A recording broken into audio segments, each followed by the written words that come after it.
Two. All right, that's my job. Hey, everybody, welcome back. And then I had asked you guys just to do me that favor in the Slack room of reporting back on which channels are working or not, so I don't have to ask. So in Twist Taping here, Court, are we doing that today properly? And do you have that on the docket to do that? No, I don't want to do it that way. I want you to paste all four at once, Court. So here are all four platforms. You type it on your own. You have it there. You paste it. Boom. x.com/Jason/TWI startups, LinkedIn, YouTube, this, and this, all 7 of them at once. Because if you type them one at a time, I keep getting notifications. It keeps distracting me. You understand, Court? You can say yes. You can say yes, Court. We'll compile this today. We'll put this together today. Thanks. Yeah, I'll make sure this is I have a very specific way I want to do it, because the way they do it last time is it's so distracting to have them telling me like, oh, this is on. And I'm like, okay, but that's not what I'm asking you. I'm asking about all of them. Bang, once. Okay, here we go. 3, 2. All right, everybody, welcome back to This Week in Startups. We go live Monday, Wednesday, and Friday, typically at noon. But I got to get out on that ski mountain with my 2 daughters. It's the end of the season. Looks like we're overcast. We might get some flurries. Yesterday was my 30th day. I set a goal just when my friend Tony Shea died. You met Tony, I think, maybe. Did you ever meet? Yeah, I have met Tony one a couple of my good times, friends, and he passed away. And he was a really good human being. He created a company called Zappos, and before that, Link Exchange. He was one of the most generous people I ever met in my life.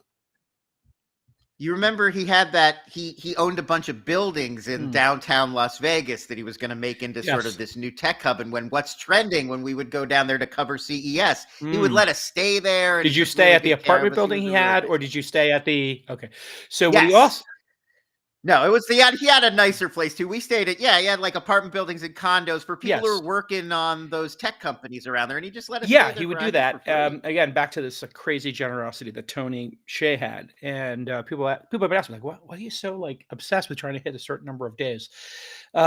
He had some sadness in him. He had the depression, I think, and the anxiety.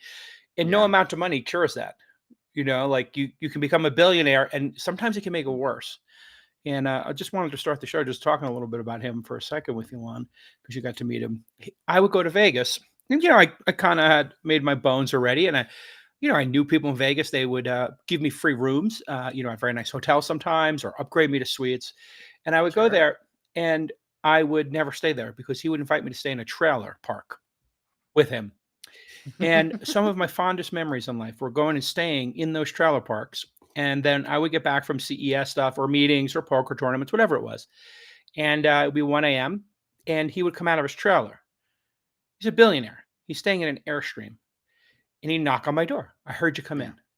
I was waiting just in case you came back. This is a guy who's a billionaire. It's 1 a.m. I come out. We'd sit by a fire pit and we talk for 2 hours.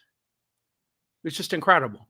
And one time in a poker game, and I'm going to tell the story in a documentary my friend is playing, is making, if it ever comes out. And we're playing. It's somewhat high stakes, but not like millions of dollars, but tens of thousands of dollars are on the table. And we, it's high stakes.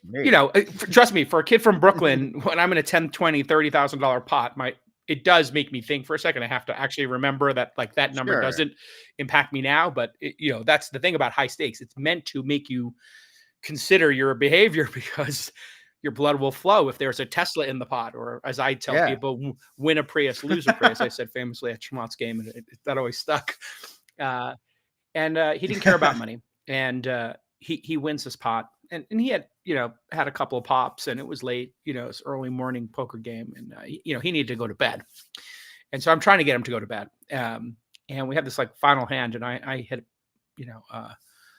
a full house, and somebody else has a straight, and then he turns over in this $30,000 pot. I kid you not, a straight flush, really great hand in poker. Wow. And he's like, and I'm like, okay, we're gonna count your money. You're going to bed. We count his money. It's he's got over $30,000 there, and a Prius, and he more than a Prius, you take it, spend it, on your daughters, whatever. I said, no, Tony. Wow, I can't take your money.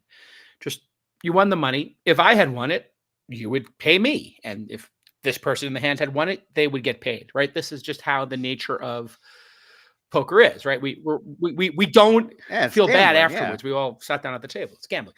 And he's insistent. And he's had a couple drinks, and he's not being belligerent, but he's being insistent that he will not take the money. I'm trying to get him to bed. And he says, I refuse to take this money. Like, the game is stopped. There's 2 tables going. There's 20 people in the room. Now it's becoming a bit of a thing. And he says, you take it. And he pushes $30,000 to the dealer. The dealer looks at me. And I do a big sigh, and I think, these are well-paid dealers. These are my dealers. These are my dealers. Sure. They get, Professional Vegas these dealers. Are the ones who they're getting nice. Who can handle certain types of situations that only happen in home games.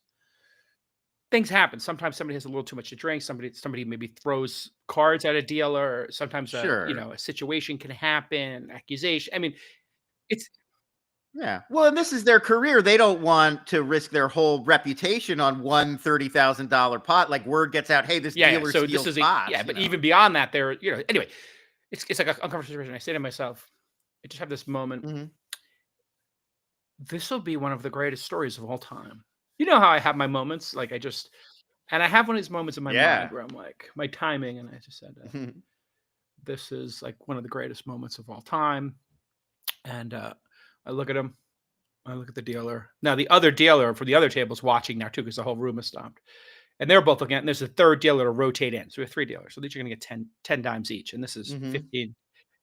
Yeah, they're right. And then they're also thinking this 3 ways. Jake House not going to let him do this. They don't want to make their money that way. Guy has had too much to drink. And I look at him.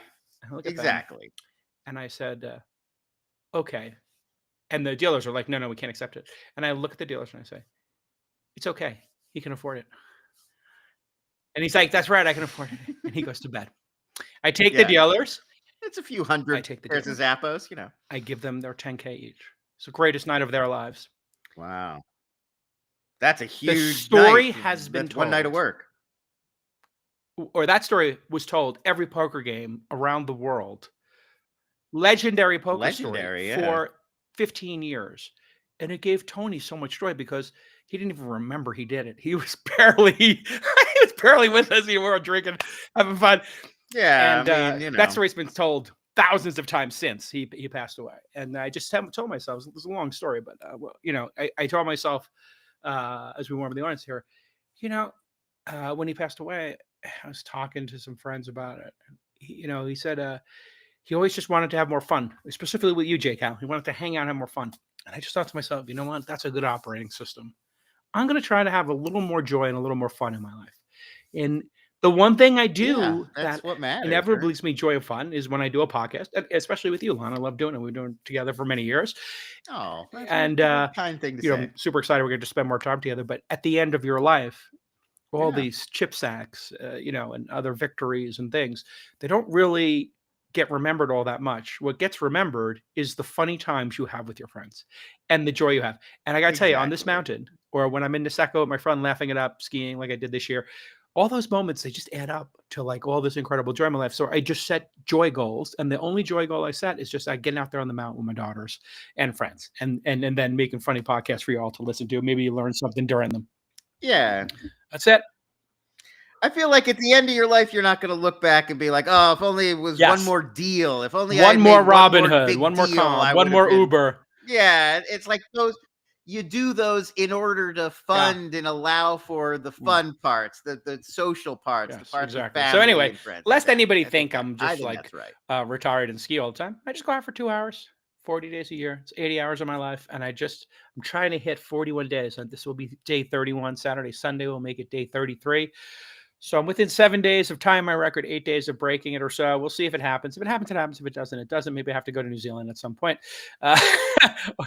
It's a goal. You put a goal out there. All right, I wanted to start the show today with you. And, as we get into a rhythm with you and Alex here, we had, explosive show on Wednesday. A lot of, back and forth. There was a lot of really emotions going on. We're going to do a follow-up on that story. But I really want to get the show really focused on founder stories. One of the great places we find founders talking is Reddit.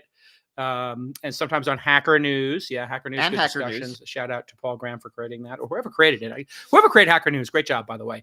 They never changed it. Reddit never changed. They just focused on the community. There's something really special about that. As we're designing the new Inside app, we have to keep that in mind. Don't change things. Just make it work and then focus on the community.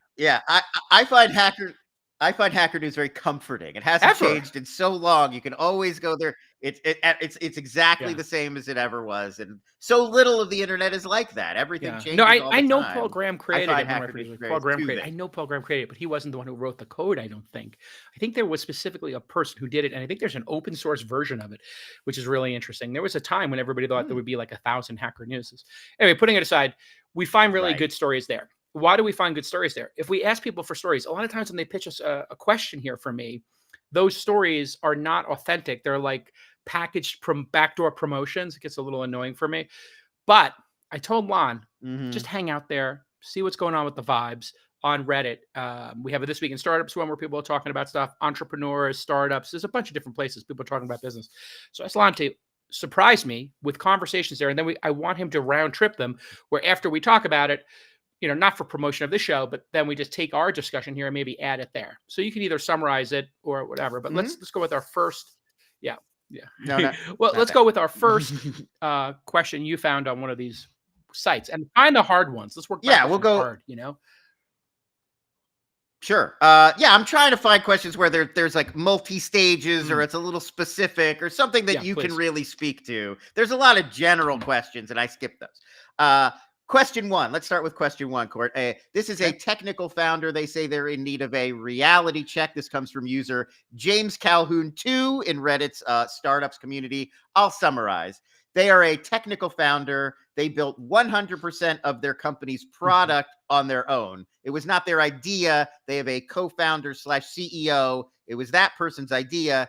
They then built it entirely themselves. Now, this CTO says he was promised equity by the non-technical founders, but now that the product is built, the plans keep shifting and changing, and he finds that he's being offered a lot less equity than his other partners who did not build the project. They're also now telling him that he's, quote, not founder material, and he needs to, quote, acknowledge the CEO's leadership.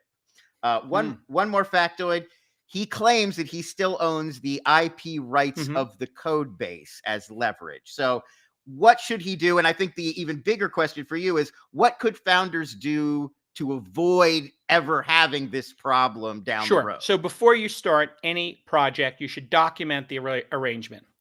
If you're the idea person, the business person with the idea, you're going to want to give what's called a work for hire contract to anybody who works for you. And you pay them a salary in exchange for that. So I own This Week in Startups. Lon is an employee of mine, well-paid, well-trusted, and adored employee. He has signed an IP assignment when he comes to workers. Same with Alex. And they sign this thing that says, hey, you don't own This Week in Startups, JCal does. Now, they don't expect to own it, et cetera. But if the three of us got together on a weekend and I said, hey, let's do a pod, it's going to be called Three Dudes Talk About, movies, you would probably want to say, here's the arrangement. I came up with the name of the show. I came up with the IP, and everybody works for me. I know this because this is what happened with All In. I ran All In out of my company here. 2 years into it, it went from being like a JCal production where it was one of my employees doing it. I paid for everything. They showed up, to becoming a company. We formalized it. It was a little bit of a negotiation. We had a little hand wringing, and it's always uncomfortable. Whose value is more, et cetera. We wound up in the All In situation just saying, hey, there's four of us. I just said to everybody, listen, if everybody shows up every week, 4 people will do 25% each. If you want me to be the CEO of it, I'll take a little more equity. They didn't. They wanted to hire a CEO. I was like, that's fine. And you know what? It's worked out great. There's a CEO. Company makes a ton of money. All I have to do is show up and do that. If we had done it earlier, it would have been less negotiation and time consuming. So you always want to do that in advance. In this case, the mistake the CEO of this company made, apparently, is if he didn't pay this person, then that person does own the IP. He does own what he created, and it was created on his laptop. Now, if you're creating on my laptop that Launch gave you and you signed an IP assignment, then when it went to a judge or whatever, if it ever got there, which it never would, your lawyer wouldn't take the case. They'd be like, you don't have a case here, kid. You got paid a salary, signed an IP assignment, case closed. So they did this wrong. Now they have to have a hard conversation. These guys are insulting him. They don't value him. He's going to have to establish his value with them. And the way he's going to have to establish his value is by having an attorney, giving the attorney $1,000 retainer and paying them $400 or $500 an hour. And it might get up to 10 hours. And this is going to be messy. And that attorney has to say, listen, my client, and that's going to probably make the whole relationship toxic, right? Because now they've got to get an attorney. So if all of them watch this and they understand that this whole situation is going to implode because nobody wants to spend and do a legal battle over this, there's probably not that much at stake. I think what the folks who are running the company have to determine is this person, do they actually mean what they're saying when they say he's not founder material? Because apparently he is, because they picked him. That's like picking a spouse, Lon, and being like, you're not really a great husband material. It's like, but you picked me. So what are we talking about here? What does it say about you? Are you also partner material if you pick me and then you're deriding me as not found? You ever meet that couple at a dinner party who hate each other and you're like, yes, why'd you pick each other? Yeah. Why are you still together? Like, you're both opting into this. So I think what they have to do is sit down and he has to just say, listen, I want to be a co-founder. I have a lot to give. You may not think I do, but you picked me. And so I want to be an equal co-founder. And I want to build with you for 5 years. And the way we do that is we put ourselves on a 5-year vest. If anybody has to leave, it gets advanced 1 year, let's say. So, if the two of them gang up on a farm day one, he gets a plus a year, right? So that stings a little bit. So they have to decide, oh my God, if we're each getting 33%, divide that by, let's say 4. And it's typically a 4-year vest, but I like the 5-year vest for co-founders. At 8%, they got to just give him 8% of the company plus whatever he earned already. Maybe they've been doing this for a year. He has 16% of the company. It's like, it kind of stings, right? And it's supposed to sting. It's supposed to sting because there's something at value here. And there's a long line of people who left YouTube, Snapchat early, and they got equity chunks for, the other parties might say not doing anything, but in reality, they did do something. They did obviously contribute. So he's going to just have to be prepared emotionally to not continue on with them. This would be my advice to them if they were like my sibling. Tell them you want to be equal founders or nothing, or I need to have this percentage, whatever the percentage you think you deserve is. I want 25%. You two can split 75%. I agree. I'm not like a CEO. I'm a CTO. That's what I think is fair. If you guys want to pay me 25%, great. I want to get paid 80% of whatever dollars you get paid. I want to get 80% of whatever equity you have. I agree you have more experience. I think I'm 80% as good as you guys. And that's going to be my contribution over 4 years. Take it or leave it. If not, you can buy this code base from me, or I'm going to go do my own thing because we don't have an agreement. That's it. And be hard. And he's got to be hardcore and believe what he's saying. And he's got to emotionally be ready to leave. Right. I think that's the thing is, it's probably a little bit emotional. Like he built this thing, he doesn't want to leave it by, but that's the only way to make the deal. And he can say, listen, I know the code base is worth something. So why don't you go raise money, pick a valuation, and then you can buy me out. You can buy me out for, I spent 6 months on this. I want, 250 divided in half because that was my previous pay. I'll take 125K and 5% equity in the company and I'll walk away. So he should have he should give them 3 offers. Listen, and he should tell them, I have other offers. I have other people who want me to be their co-founder equally. And he should go find somebody who wants him to be his co-founder equally. Go find 3 other teams, go to Y Combinator's website, go to my website, go find other startups and go say, hey, listen, I'm a technical co-founder. I'm working on this project. The guys don't fully respect me because they think I'm just a tech guy. So I want to work with 2 other people who do respect tech people. Anybody want my services? And then when you come back to them, you might actually not, you might actually be founder material. You might not be, but you may find out pretty quick. And so that's where doing a little heat check and figure out your market value, always a good idea. Great find there. And if the person wants to email me anytime, I'm happy to trade emails with them. No, I'll go. Yeah, I'm going to go leave this as a comment on there once the video goes up. And for the other 2 folks, they're probably neophyte founders. So they're talking like founder material. If you were actually founder material, you would have had him sign an IP agreement. You would have handled vesting ahead of time. So you're not founder material either, kid. None of you are. You're just a ragtag group of people working on a project who can't even afford a lawyer, who Yeah. have no idea what an IP assignment is or a vesting schedule. You did it totally wrong. You're unprofessionals. You're not serious people right now. So be serious people. Yeah. I mean, I feel like a lot of the Reddit startups community, they are Yes. novices. They're crowdsourcing knowledge to sort of get started together. And we No, don't but I'm wanna knock knocking for them that. That's because they're great, being but hypocrites. If they said, right, you know, because when they founder, gave him yeah. that dig, that's the thing that I didn't like. Of the whole thing, Mhm. you know, I opened the show talking about my friend Tony and like relationships are important. Like you're going to go into a 10-year relationships with these folks and they don't even respect you. I mean, Yeah. why? Why would you be friends with them? Like they should respect you. And if their idea is to deride you, and not, It yeah, it sounds sounds like like an a tactic. excuse to me. Like, we don't wanna pay you guys. We don't wanna cut you in, so we're gonna make up this thing about not being And founder material. And that speaks to I bad think it's about leadership too. money. What they should be saying, the CEO Mhm. of this company who claims that they're founder material, the person who actually thinks they're founder material, very simple. He should say, listen, we should have done this correctly from the beginning. We should have had clarity. You can take your code base, do whatever you want with it. If not, here's the best deal we can give you. These are the reasons we value you to give you 10% of the company. We just don't value you to give you 35%. Maybe on your next startup, you'll own 80%. You come up with the idea, you hire the team, you deserve 80%. This time I feel I deserve 80%. You deserve 10. The other person deserves 10. That's what I'm doing. Here's my best offer. Take it or leave it. I totally understand if you don't. Would love to stay in contact with you. Maybe I'll invest in your company down the road. And excuse me. And I wish you luck. That would be like the classy leadership way to say that. I've had Much more conversations with people like diplomatic, that. yeah. Very simple. I've had that as an investor with people on, just to take this to another place, where I've said recently this happened, and I'll make this into amalgamation because I don't like to talk about specific things. I don't want people trying to back into it. But imagine a founder has me as an investor and I own 9% of their company, 10% of their company, because I gave them their first $1 million. I'm just making up numbers here. So I own 10%, I gave them $1 million. And then they're like, somebody tells me like, hey, the accountant's not great. And I say, hey, can I get the accounting? And they say, yeah, no. And I say, well, I have information rights here. And Delaware law states that if somebody owns shares in your company, you have to give them the accounting. And you guys courted me for a year and I gave you $1 million. So why am I not seeing the accounting? And they say, well, you know, we don't feel you trust us. And I'm like, okay, this isn't about trust. I'm a steward of other people's money, and the person keeps their position. Yeah. To which I tell them, you're going to get an email from my attorney.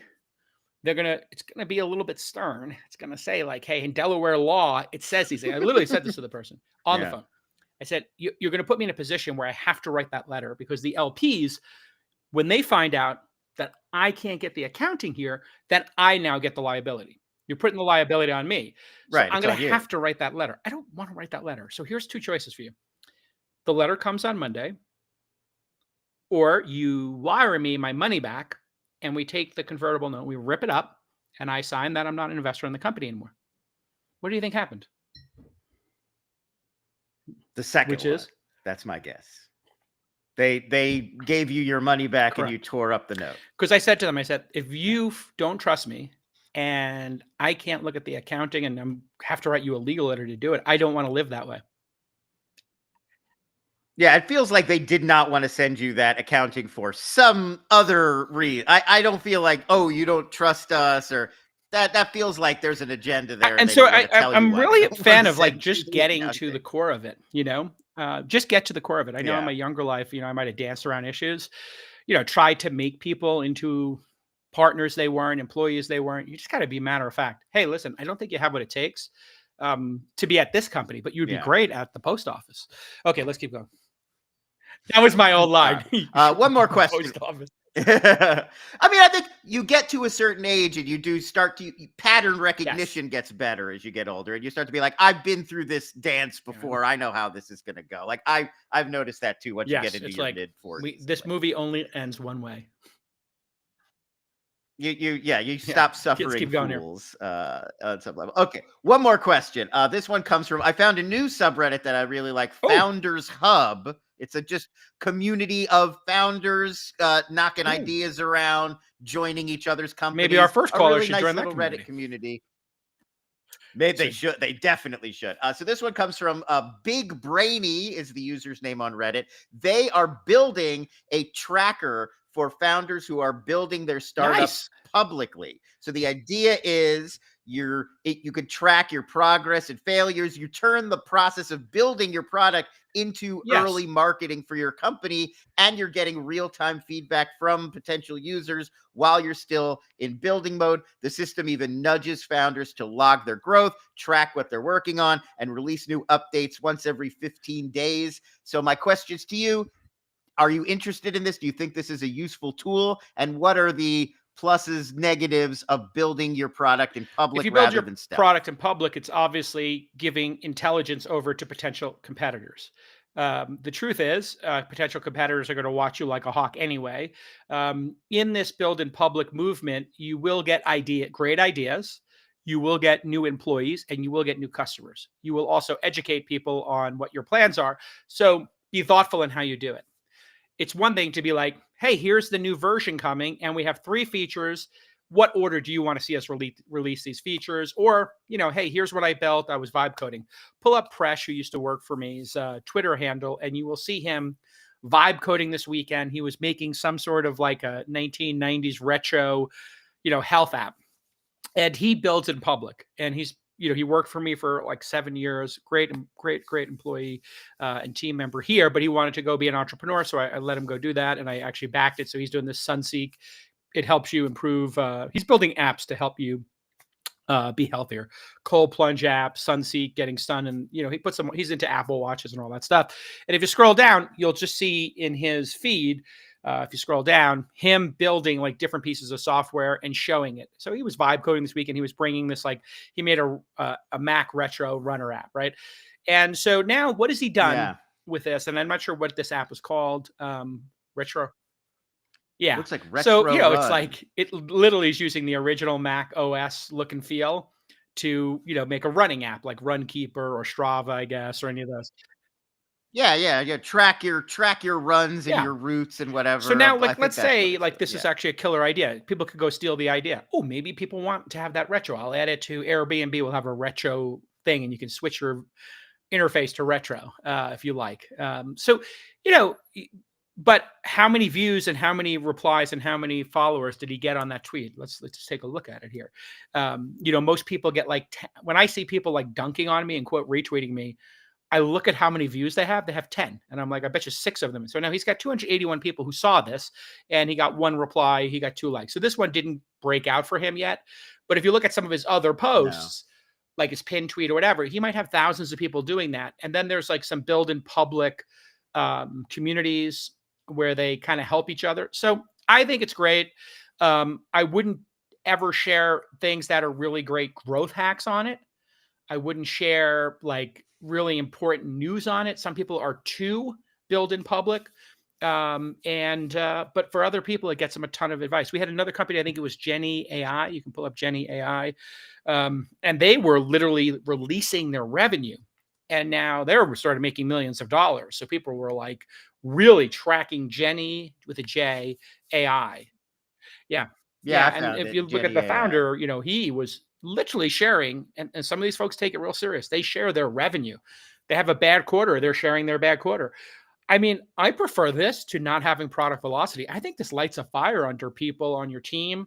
And it makes it exciting for certain people who feed off the energy of a crowd. Great. So this is like being a comedian who writes a series at home and never talks to anybody, is introverted, versus somebody who goes and, does stand-up or host a live talk show or something. Like some people feed off the energy of the crowd. Some people like to work quietly in the laboratory. Vive la différence. All that matters is you're building a great product. You're obsessed about product, team, product, customer. Team, product, customer. You have to be obsessed with those 3 things. This helps your product get better, helps you build the team, and it finds your customers faster. So under my rubric of 3 things matter in startups: team, product, customer.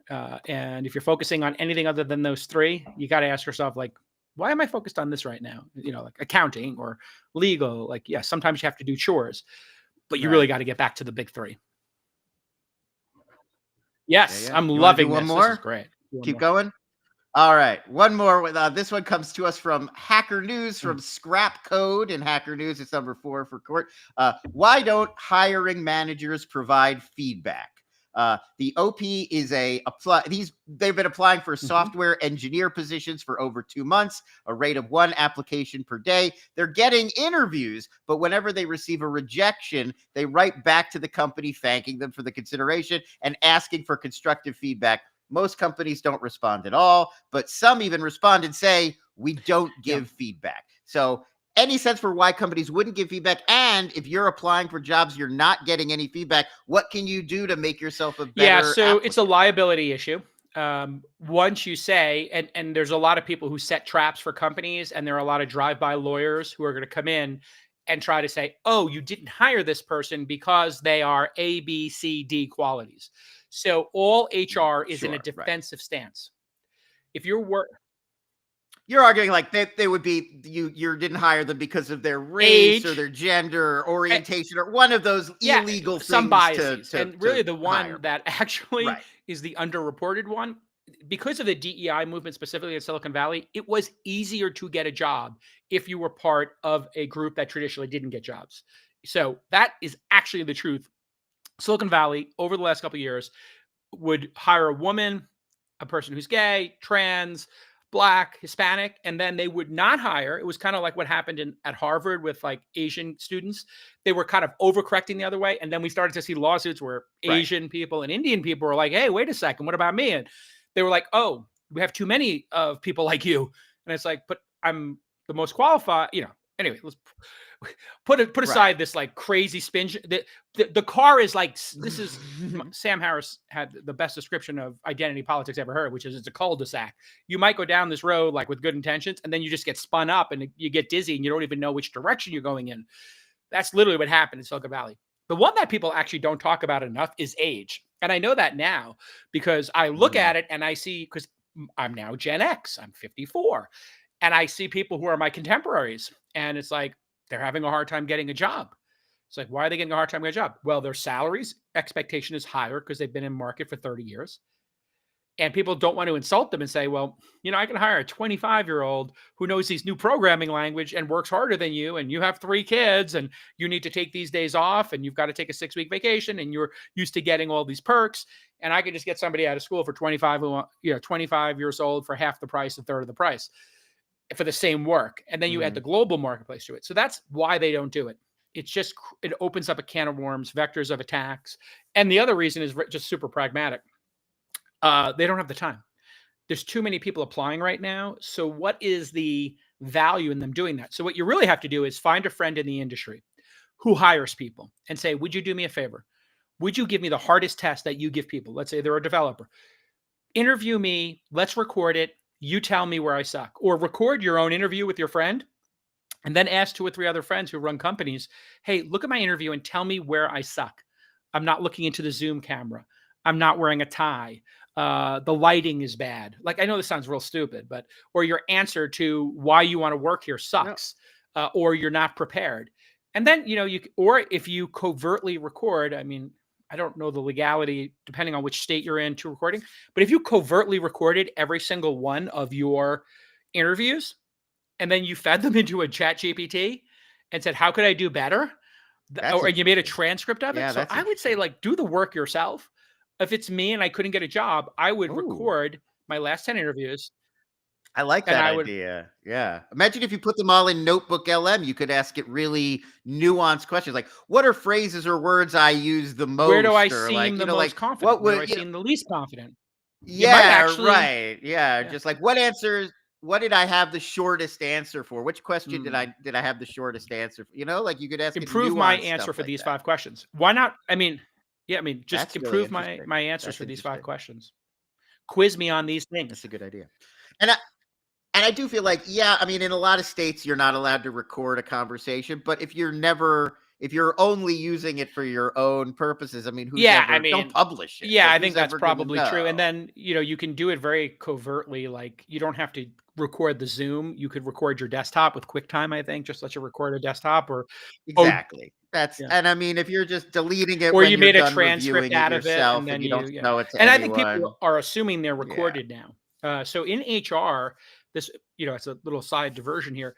There were a lot of HR startups that were recording interviews. The best practice back to sure. not having liability was you don't record interviews. You don't take notes. You take very short, concise notes, and then you destroy all notes after a certain amount of time. So you don't have people.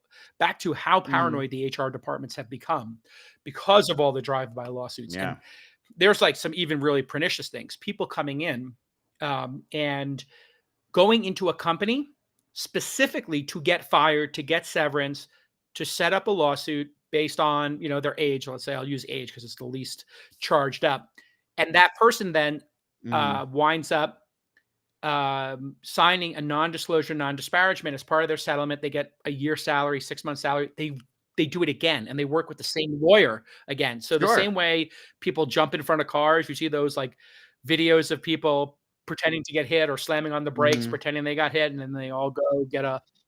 Yeah. It was a big thing in LA in the 90s and early aughts when I first moved here. Is you get a bike and you sort of pretend that somebody hit you on your bike. You go, oh, but just give me $200 and we don't have to report it. And then what would happen was a couple of founders in Silicon Valley were talking over dinner, and they found that they had both hired the same person. The person did the same pattern of behavior. The first person's like, I can't actually talk about this because we signed a non-disclosure. And then because you signed a non-disclosure, the person is free to do it again and rinse and repeat. So gaming the system always exists. Yeah. Great questions. For anybody who is a founder who feels their worth isn't being cherished, quit and start a company. That's my best advice. We are starting Founder University's 10th cohort in Austin next Friday. So I will be meeting with the companies in person, bringing a bunch of really great speakers to my team. Just have the best speakers possible at that thing. Joe Lonsdale, whoever we can get in Austin, Bill Gurley. Let's just invite them. See if they can come meet 10 founders, do a Q&A with me. We'll record it. It's going to be, I think we're doing the opening at Google's offices in Austin. So thank you to my friends at Google for offering that. You still have time to apply, founder.university. And we're trying to invest 100 times a year, this $25K first check. And sometimes people want a little more money. So instead of giving them the $25K first check, we call that the friends and family check, $25K at $1 million valuation. These are for companies that have never raised money, just to get them their first $25K in the door. Or we do the standard $125K, which is for 7%, like Techstars, Y Combinator, and everybody else. So you can kind of apply to Founder University, and then there's a checkbox. Do you want either of those two checks? If you're independently wealthy, I advise you skip those checks. Don't take our money. Just come to Founder University and then raise at a $3, $4, $5 million valuation when you graduate. Yeah. But if you need the money, I have it, so you can take it. And also, anybody who wants to ask a question that gets on the show, you can post it on Reddit or Hacker News, but you could also send it to me on Twitter at TWI Startups. You could also send it to us, post it on our Reddit. We'll find it if you send it to us. DMs are open. Yeah. Feel free. All right, what's in the news? Let's get you some news stories here. We got a little plug in there for Founder University. Yeah. We got, let's get Alex here. I know he was working on the docket. Let's get him the news here. Yeah. And I'm sure we can tighten up the first. Hey, Alex, how we doing? Hey, I am doing fantastically. It's weird to sit backstage because I'm always like, oh, I want to jump in. And then I'm like, dude, no one can hear you. Shut up. So, well, this is like the fun of it. Doesn't matter. Our cup runneth over now, and we have plenty of, we keep adding resources to the show to make the show better. And some of these stories are complex. We did a complex story Monday and Wednesday, which is a YouTuber who set up a series of experiments. It's quite controversial.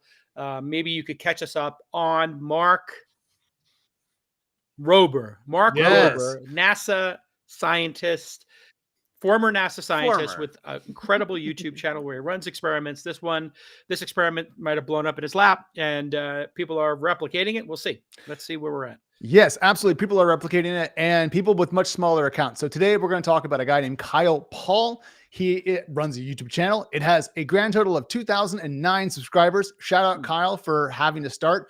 He's had a couple videos out, Jason. They mostly do 5,000 to 6,000 views. And then most recently, he replicated part of the Mark Rober Tesla test. He didn't do the fog. He didn't do the water. What he did was the Looney Tunes wall to see what he could get from the tests. So this video did 145,000 views in less than 20 hours. People are definitely talking about it, and it goes through and answers some of the questions people had about the original video. So in this case, he runs a Model Y with full self-driving, and we're going to show that clip in a second.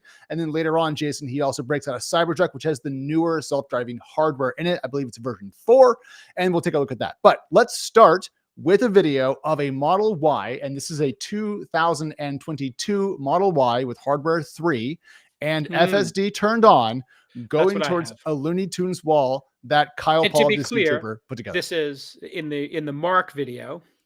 Rober.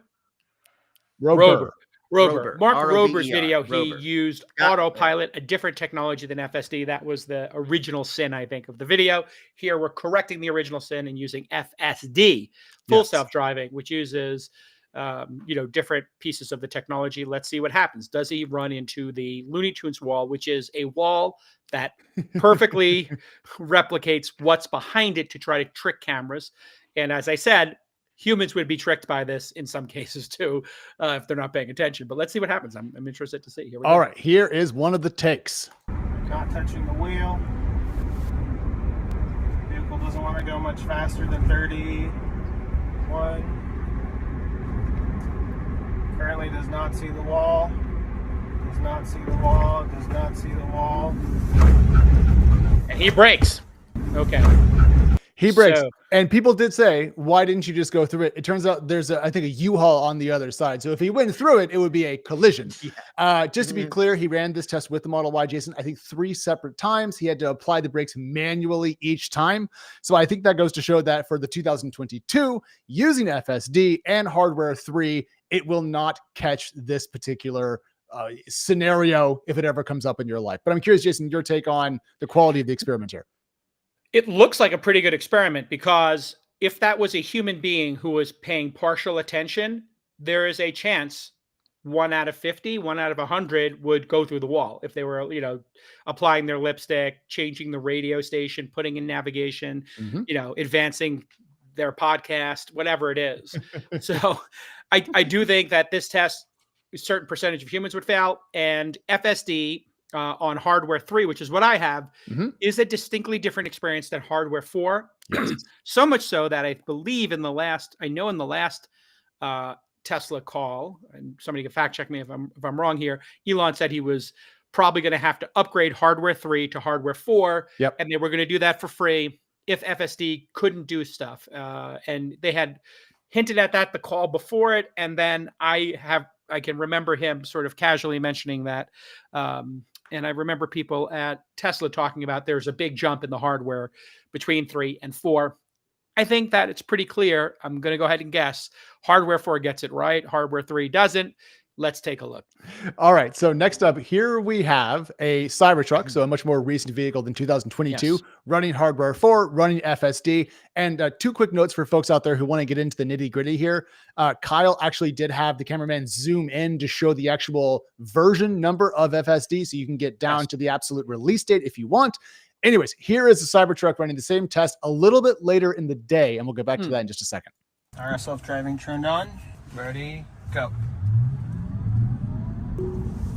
Hands off the wheel. Not touching the brakes, not touching the gas.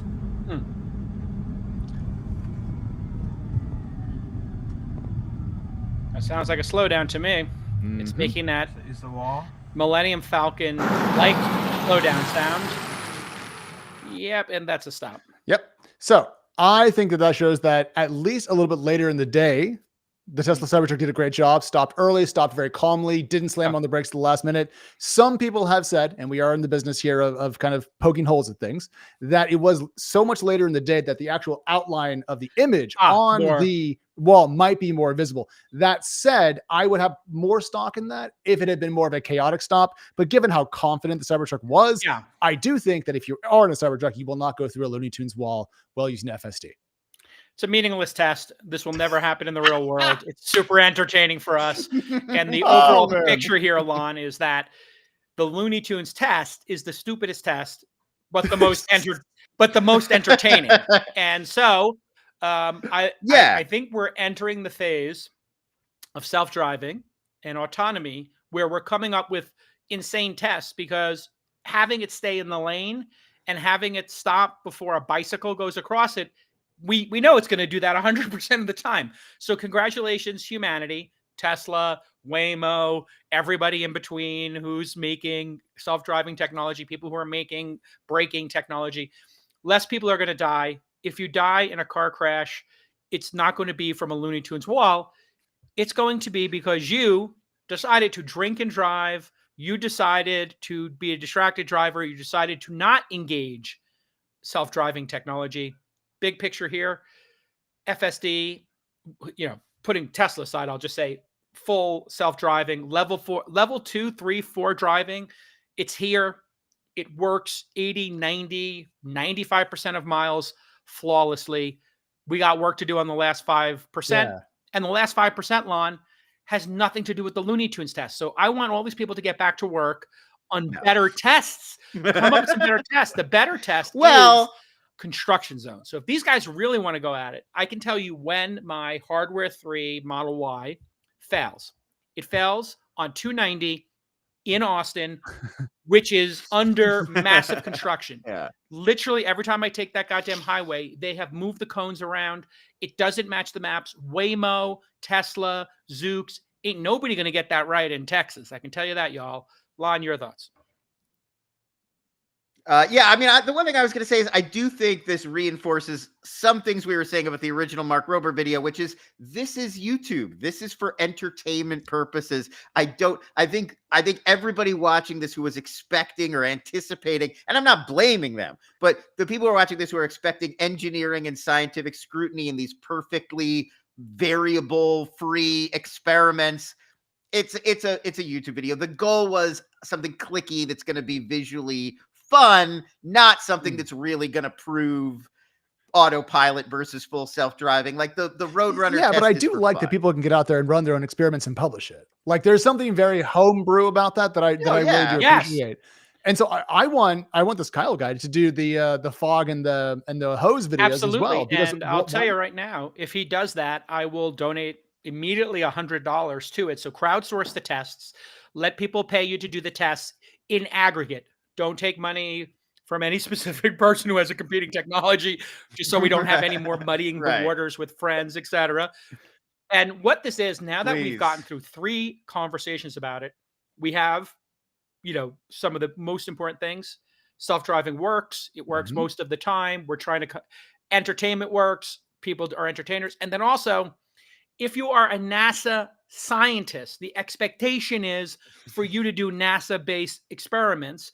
And this is running into a passionate group of people who know the technology better than Mark did. So while Mark might, in a NASA experiment, do really well, what he learned here, his lesson is, okay, no appearance of impropriety, because people will find it. All the receipts are on the internet. Putting that aside, we'll assume good faith there. The second piece is he has to understand there are people every day who obsess over the version numbers of FSD, and all they do is release, specifically the Tesla FSD, because it's out there, being beta tested with beta testers who have to remain vigilant. They are recording and publishing, I would say, hundreds of these videos per week. He does one experiment. Their collective knowledge is so much greater than his. That would be like me coming out and putting out like a chess video here explaining my chess opening.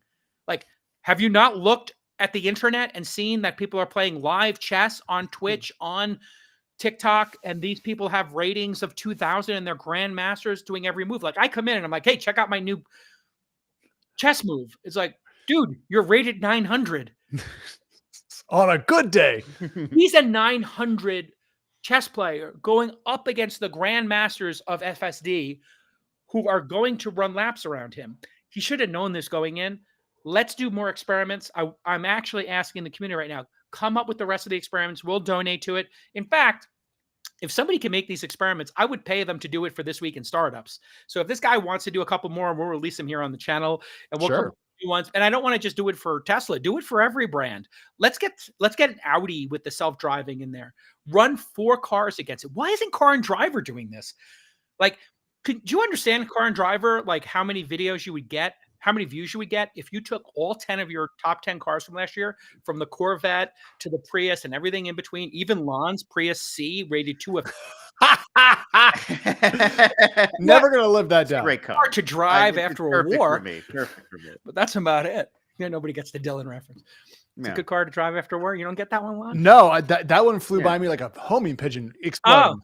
There's just Yeah, a I great don't know, like I don't know that either. there's a great Dylan line in one of his songs. A great car to drive after a war.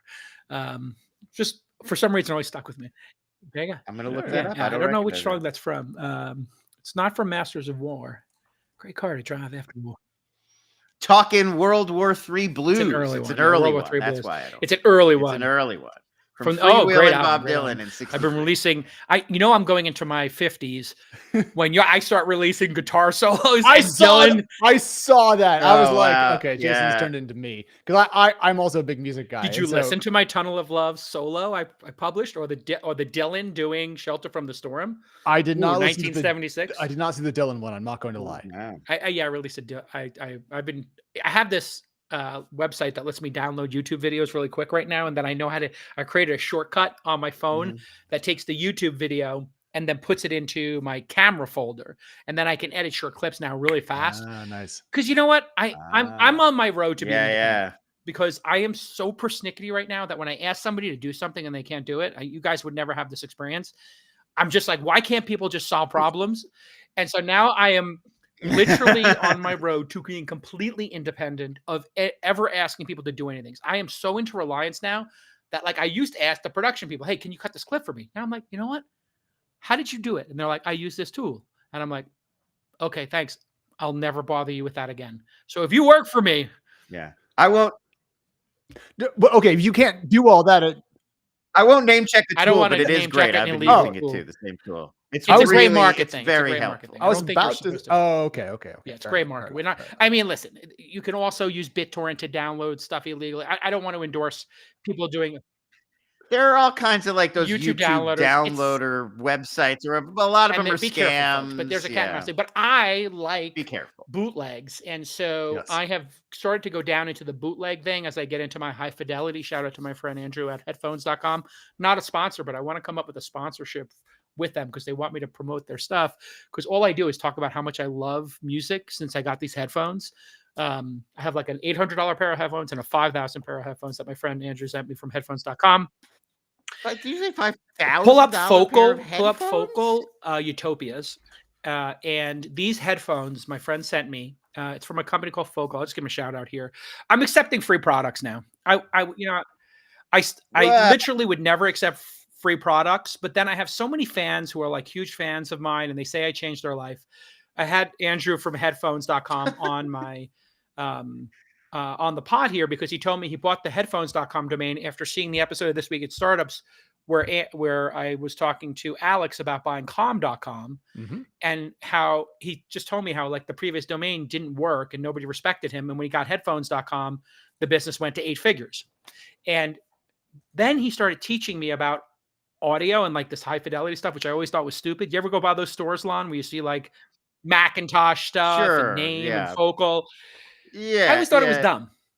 Then you actually listen to a FLAC file, FLAC. It's a lossless file with these headphones on. And I used a service called Qobuz, Qobuz. And then I'm active in the Reddit forums for this stuff. And you hear the music and you're like, oh my God, there's music that I've listened to that I never heard. I've listened to Dire Straits, Bob Dylan, Pink Floyd, thousands of times. My favorite tracks. And then I heard Neil Young as well. Neil Young has that service called Pono. That this was the whole thing. It only streams FLAC files, so you can hear all the nuances. With this. I'll give you my Neil Young story in a minute.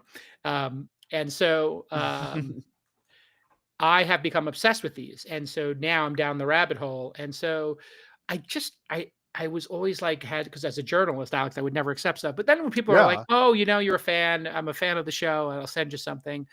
I let them do it. And then what I wind up doing is if I like the product, I just then go buy more. So now I'm like, now he got me. He gave me like the little baggie and he's like, here, try this. What? I was like, whoa. Now I want to buy, I'm literally going to buy these the same company, Name, Focal. Name makes amplifiers, NAIM, and Focal makes speakers and headphones. Those Utopia headphones will blow your mind. I'll let you try them at the office lawn. And then there's actually an $800 pair that are called Bathies that have the digital audio compression tool in the headphones that you plug in. Incredible. Oh yeah, I found those. Yeah, the Bathies are about 700 now, Jason. And yeah, just in so case I highly recommend the Bathies because you're going to get 90% of what I experience on the Utopias, I think. And you can plug those in, go to headphones.com and buy them. They're not a sponsor. Anyway, I want to do like a sponsorship here where I give away a pair of headphones like every episode to like the best person who applies or something. I honestly didn't know there were there's a $50,000 pair of headphones. People go crazy with this stuff. Audiophiles are really into it. They're nuts. And this company Focal now makes like their own. It's either Focal or Name is making their own speakers that are like have everything built into them. Anyway, I'm going to put it all aside. I'm in that period of my life where like I'm going for these like high-end things and testing them. It's really incredible. Okay. So anyway, let's move on to the next news story. What else you got in the news, Alex? So a couple of things. One, TechCrunch just got sold to a company called Regent. That dropped out of the sky. No one saw that coming. Did they sell Engadget as well? I do not know. We only know about Regent, but we also know that Regent bought Foundry last week, which was like PC Mag and so forth. So something akin to a roll up here. This happened literally right before we jumped on. I have a bunch of texts from our colleagues that I need to go read, Jason, but I think people who listen to the show and watch it probably are TechCrunch readers as well. So they might care that it's being sold. Details to come, but probably not a great sign. Jason, you've done more media M&A than I've done. It's an investment firm, Regent. TechCrunch probably makes 20-30 million a year because of the events, but it's kind of, I don't want to be rude here, but without a top leader in it, it's waned. There's no Alex there. There's no Michael Arrington. There's no Jason Calacanis. There's no Peter Rojas. In order to have these, you need to have like a person who actually runs it. And Yahoo retained ownership to Engadget. So that was the one I sold them. There you go. So it sounds like they want a TechCrunch. I don't know who Regent is. I actually had told Jim Lanzone, if you ever wanted to sell TechCrunch, to let me know, or Engadget, I would buy them. So shout out to my friend Lanzone for not calling me. Jim. Thanks, Jim. But good luck to them. It looks like Regent owns PC World, Mac World, and Tech Advisor. So this is going to join a suite of tech news. And I'm sure they're willing to invest and double down and bring the brand back to its former glory. No. Yeah. Nope. I'm sure that's I hope like all these things, it's probably an SEO play. I'm guessing it's a fire sale, an SEO plan. They're going to cut 2/3 of the writers and game over. And actually, if they own PC World, Mac World, Info World, CAO, Tech Advisor, all those other publications I'm reading here that they own, they're going to play it straight, and TechCrunch has become quite lefty, dare I say. I think you might agree.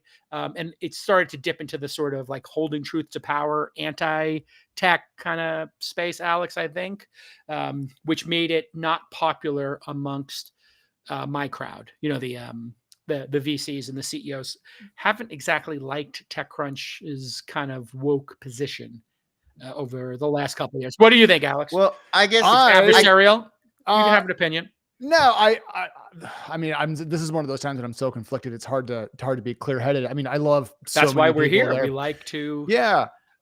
This is where you could actually, earn your bones here. Just let it rip.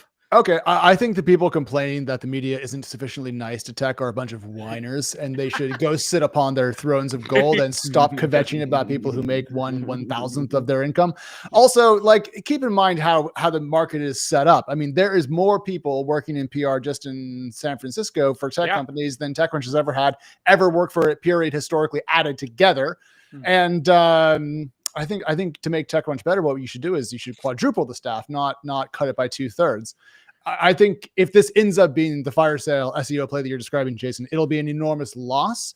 And also, I feel sorry for all the LLM companies, because as media continues to get gutted, there's going to be less and less stuff for them to ingest. So this is bad. Absolutely. Personally, bad, I think, for the industry, and bad, I would say, for the future as well. Doesn't make me happy. Maybe I'm wrong. I would love to be wrong.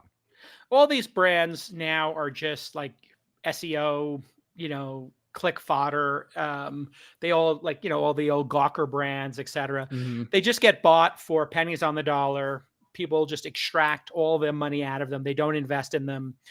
The people who write for them could be in a foreign country, just writing like, regurgitated articles. The only people really, the future of the industry is subscriptions, and Substacks, Beehive, Ghost, all those platforms. We use Beehive, a partner of ours, really great platform. If you don't want to have to pay the 10% VIG, you just want to pay like a SaaS product as opposed to giving all your revenue over. The information, I think, New York Times, the subscription-based model is clearly the only sustainable one now. Once you start trying to get advertising going, with the exception of podcasts, for written words, it doesn't work anymore. The reason it works for podcasts is because I read the ads. When I read the ads, and we have a very niche audience, if you're spending $30,000 on 5 ads or $60,000 on 10 ads, whatever, you buy some ads on a podcast. If you're a SaaS company and you get one customer, it paid for itself. That's like a little niche thing over here. Then the other piece of it is you're Bill Simmons, you have a massive audience, and you talk about Michelob or Bud Light. I don't know which one he does.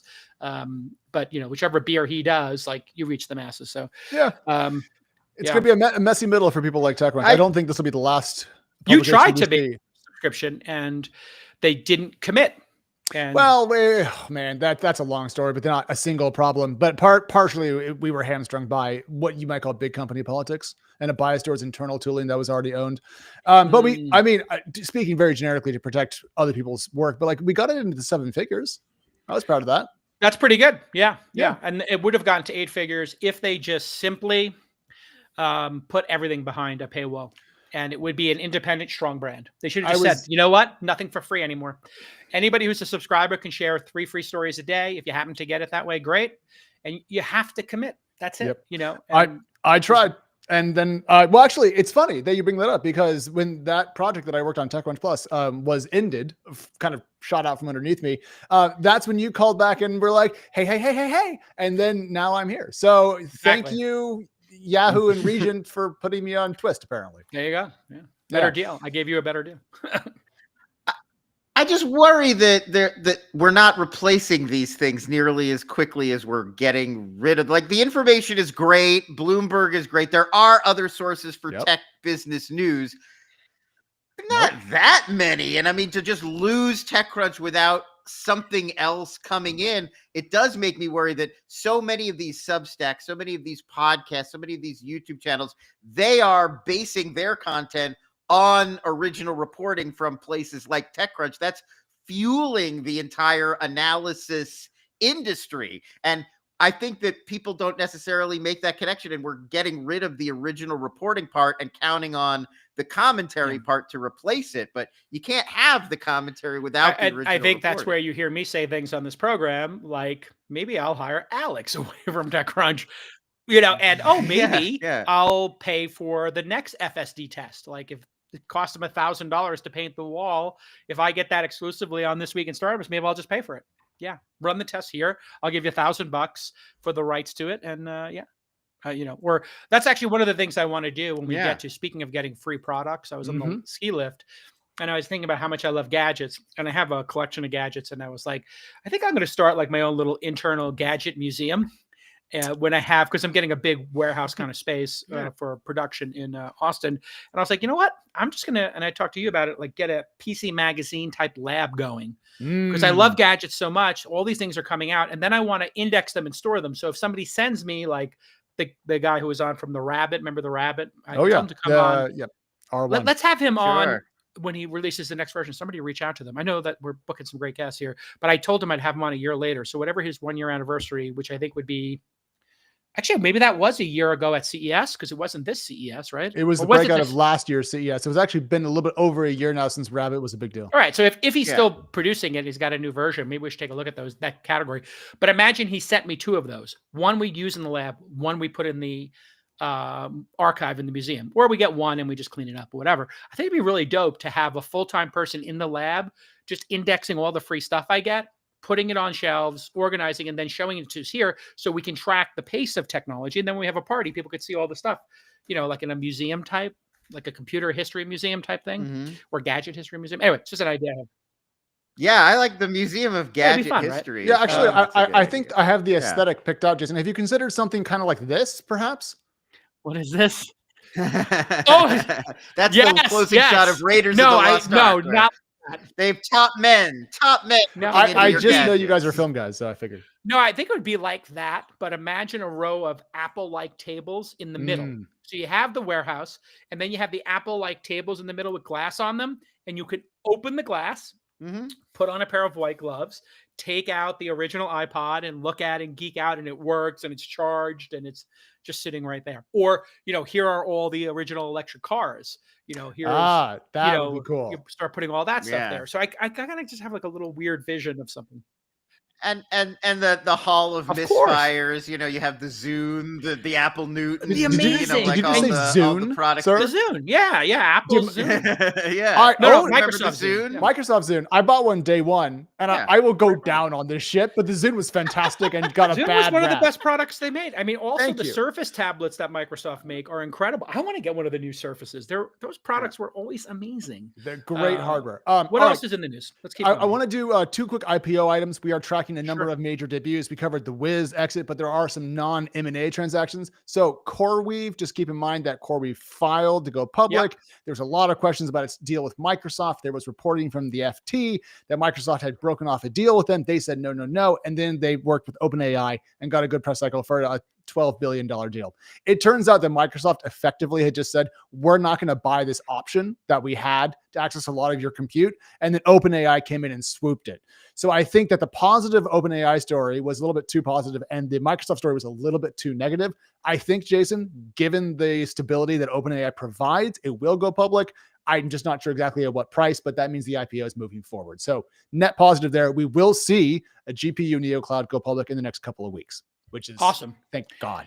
Fantastic.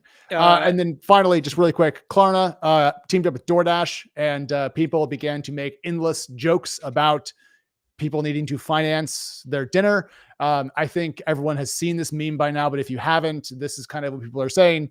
There's a sad guy going, inflation is bad. And someone asks, is inflation bad? Or did you just order a private taxi for your burrito? And he says, private taxi for my burrito. I think people are spending too much money on things they can't afford. Klarna responded, but I think what matters here for us is that partnerships are dropping aplenty for Klarna. Good IPO momentum. So I'm really hoping to get that company out and onto the public markets ASAP before anything else changes.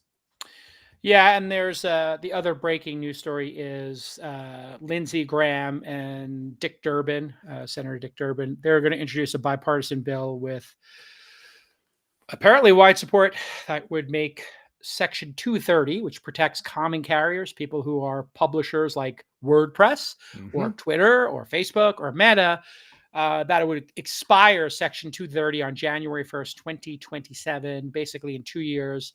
I don't know if they have an idea of what would replace it or if this is a gun to the head move where they're like, hey, it's going to expire so that we force a new idea. Alex, I don't know if I saw you tweeted it like this is not a good idea.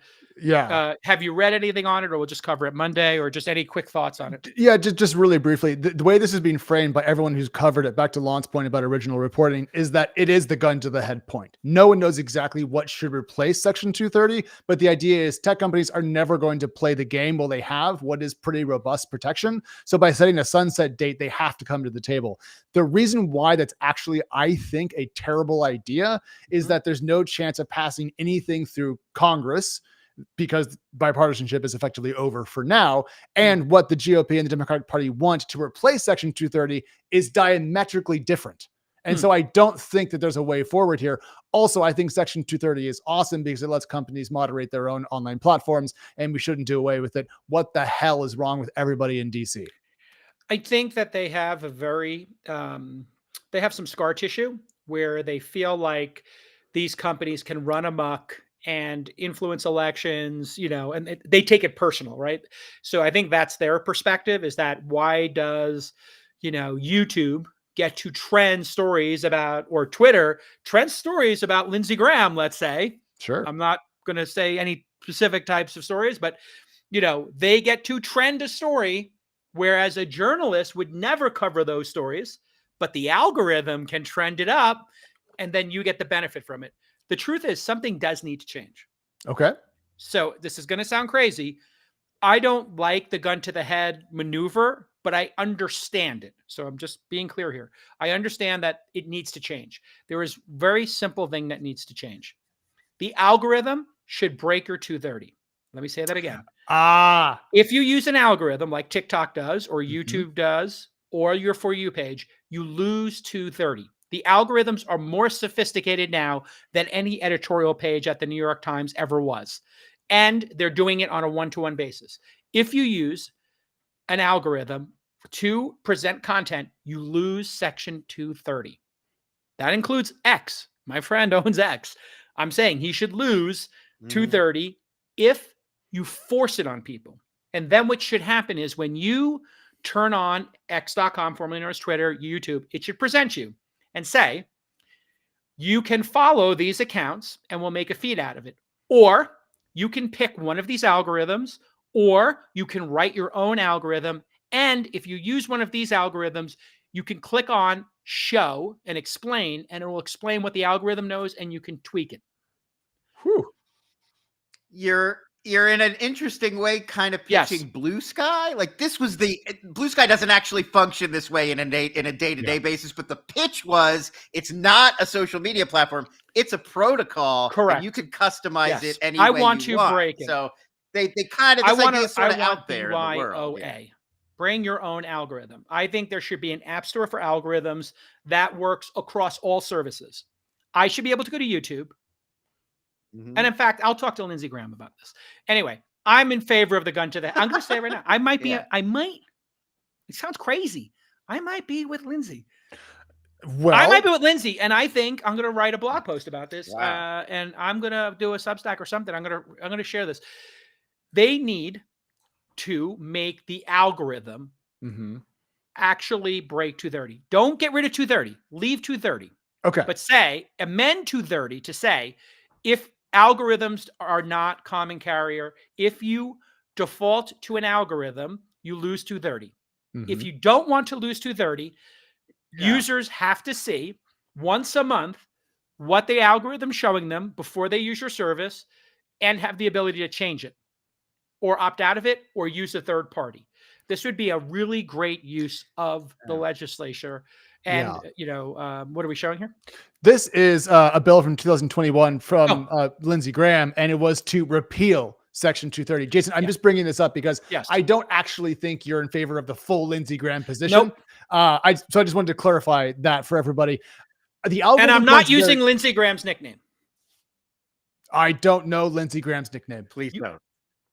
We're not even going to say it on here. We're not his nickname on here. You don't know what we're talking about. It's there are rumors about his orientation. Oh no, I'm familiar with that, but when I say it's personal, this is like what a lot of people expect. I guess I don't know why I'm.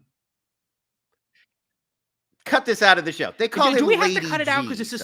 Hasn't this been written about in pop No, culture? Okay. I didn't want to put. If you search Lindsey Graham, Lady G, it's in the Washington Post. Then I don't. It's been discussed many times. Look at my editorial. Look how moral I am. Look at me virtue signaling. You're gonna get us on VCs, that Twitter account that makes fun of VCs. I want to say VC brags. Look at my editorial VC brags for sure. Yeah.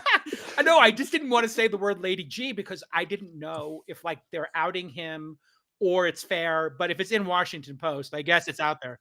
It's just a meme nickname. Hulk Hogan's going to take out the Washington Post. All right. Okay. So anyway, this is I think the reason he's got such a thing about this is because he is part of the boomer generation. I don't know how old he is. Is his 60s, I guess? I'm taking a guess here. I think he's part of a generation that feels like, 69. That's real age. I didn't say 69. That to be funny. Lady G is 69. I'm so glad my wife doesn't watch this show. 420. He's 420. I got to get out of the ski mountain. Anyway. Hanging out. Apparently it's 420 before I get out of the mountain. I'm going to be skiing till 420. Up, mountain closes at 4. I'll be down from the top of the mountain at 420. Perfect. So I think because they targeted him and made his nickname trend, that he feels like, journalists would never go after his personal life, but that these services get a pass. And I think he's right. You can take something that's not true. You can trend it. I know this because I'm in Jeffrey Epstein's black book because I met him at TED. And then people will trend me, certain people will insinuate that I was at his island. I've never been to his island. I was on his plane. Like I met the guy like 5 times at TED and like had one meeting with him. Like they lit when I was in my 20s, like this idea that I was on his island, like it's ridiculous, but yet it trends like every 2 years. Some person with like nefarious, intent will trend it. The Streisand effect. You like the more you try to keep something out of the public eye, which is why I always explain it. Like Michael Bloomberg, myself, Bill Gates, Larry, Sergey, Elon, Ev Williams, all of us were at the TED conference during this time period. Marvin Minsky, that some people did develop relationships with him. Reid Hoffman, Marvin Minsky, Gates, they did go to the island. He did invite them to the island. I was like a nobody journalist, like never invited me to the island. Sorry, not his type. Also, I think like a kid from Brooklyn, like, God. Oh, don't be sorry. I mean, don't be sorry. Pretty glad, but I'm never going to shy away from like why I'm in his book. I ran the dopest conferences in New York. He was a New Yorker. He came to a couple of my conferences. I think I know of at least one he came to because I saw him at like the VIP dinner. He bought tickets to people's conferences and showed up. He was in tech. He was looking for customers, clients for his money management business. Yeah. I'll just say that if we do end up in a world without Section 230 protections, we're going to end up with, either completely unmoderated services, Jason, which I don't think will work for advertisers because even Rumble, for example, has a pretty strict TOS, or just something that is so lobotomized as to be completely uninteresting. I might be the last Section 230 defender in the world, even though, Jason, I think the algorithm point has merit. But I really don't trust Durbin and Graham to land this particular plane after things have gone pretty well for the internet. I think Elon and Zuck and the first, people who are freedom, Zuck is now freedom of speech. I mean, the weather vane points that direction, so he's going to point that direction. But Elon and Ev Williams, Jack, the original Twitter people, they were always the free speech party of the free speech party, like left of left on that issue. I think they're going to fight this, and I think they're going to win because in Korea, when you sign up for a social media service, you have to put your social security number in. Wow. Imagine if starting a Twitter account required you to put your social security number in. You can look it up. I'm not sure what they call it what the Korean social security number is called, but I remember when I was there, I was like, and they were like, you don't have the right to go online and trash people anonymously in Korea. It's not fair.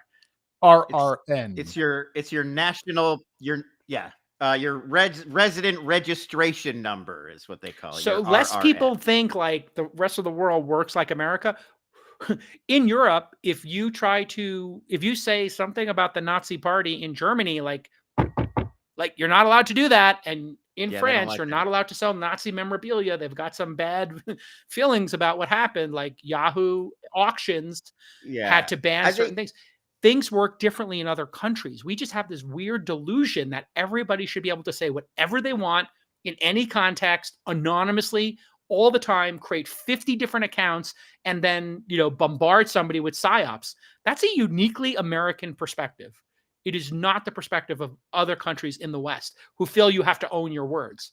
First Amendment, baby. I just feel like in this cultural and historical moment, it's a bigger concern than maybe it would have been 5 or 10 or 15 years ago, if only because we have this regime now that is so interested in controlling the message. And I feel like if we remove these protections from these tech platforms, they're going to step in and fill the vacuum, and it will be the Trump administration deciding what it's okay for you to say online. That's what everybody should be scared about. When it came to executive orders, I remember them saying like, is Obama doing too many executive orders? Like, wasn't he the first one who kind of was like, I could just do executive orders? And then like the next person was like, okay, I'll do them. And now it's like, oh, it's my first day. I'm going to do 500 executive orders on the first day. It's like, be careful, folks. Yeah. You may think like for your side, this is really cool because you get a little bit of power.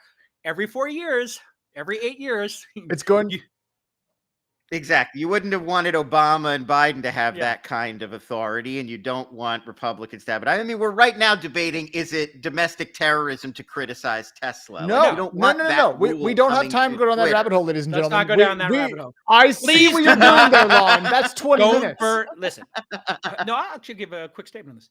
Peaceful Oh, protests I did it. I'm sorry.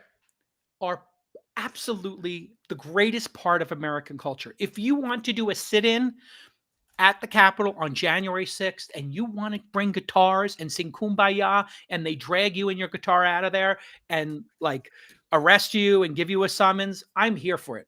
If you want to protest outside of a Tesla store or a Starbucks for making like all this like nut milk and just syrupy drinks and making America fat, go for it.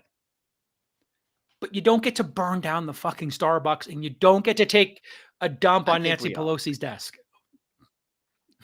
Please, people. It's when you're vandalizing and you're doing violence. It's the total that's line. A Like, just that's a lie. get And your also, stuff together. one's legal and one's illegal. So, all right. I mean, I hate to put Alex. My God, how much research did you have to put into this thought piece? Wow. So don't break the law. Yeah, cautiousoptimism.news if you want my excellent takes on legality and when you should be allowed to burn things and not. I think we're all Burn a in flag. I'm complete okay with agreement it. there. Oh, Burn a flag, but do me a favor. When you do yeah. burn it, put it into a drum, and don't do it in front of like a vet. Well, and don't do it in front of just you like don't want to breathe in. You don't have to do it in front of a vet who went and protected you and he's like 90 years old. And he's like, that's what I also think there's like a certain amount of decorum, like for soldiers. I don't know. I mean, I guess the soldier has dealt with it their whole life, but I don't like when they taunt like the old soldiers who went and protected the country. I never liked that when they spit on the Vietnam vets coming back. Like the post-Vietnam. That was no bueno to me. That's what you were thinking of. Yeah, I think you pointed out the wrong group of people. They were drafted. That was a real thing. That was a real thing, Alex. In the early 70s, in the I was thinking Iraq, Afghanistan. No, but even for those, there were people who Vietnam, literally booed. It was very minor, but I do remember that. They were like taking it out on these poor soldiers. There are people on the left who are anti-military. Guys, I have to go to the menu data interview. So let's do it. All right. 3, 2. All right, everybody. thisweekinstartups.com/docket. We're getting active on TikTok. We're getting active on Instagram. Follow us and just do me a favor. If you're a super fan of the show, you appreciate the show and 2,000 plus episodes of the year, just one thing you could do for me, go to Instagram, TikTok, and YouTube. We're posting the shorts and just say, hey, Jake Al, love the show. What your favorite episode is. Say hi to Lon, say hi to Alex. Just say hello in the comments because we're trying to wake up these shorts we're doing and wake up those channels because we're not using them. Yeah. Forget about following. I'm sure you do follow them, but a comment specifically and make it a funny comment, make it a thoughtful comment that actually is worth replying to. Because if we get 3 or 4 comments on these shorts, then YouTube assumes like, or Instagram, hey, these are legit. People are watching. So please help us out by just posting a comment. Say, hey, Jake Al. If you say, hey, Jake Al, I guarantee you I will reply to you because the team will send me the link. We'll see you all.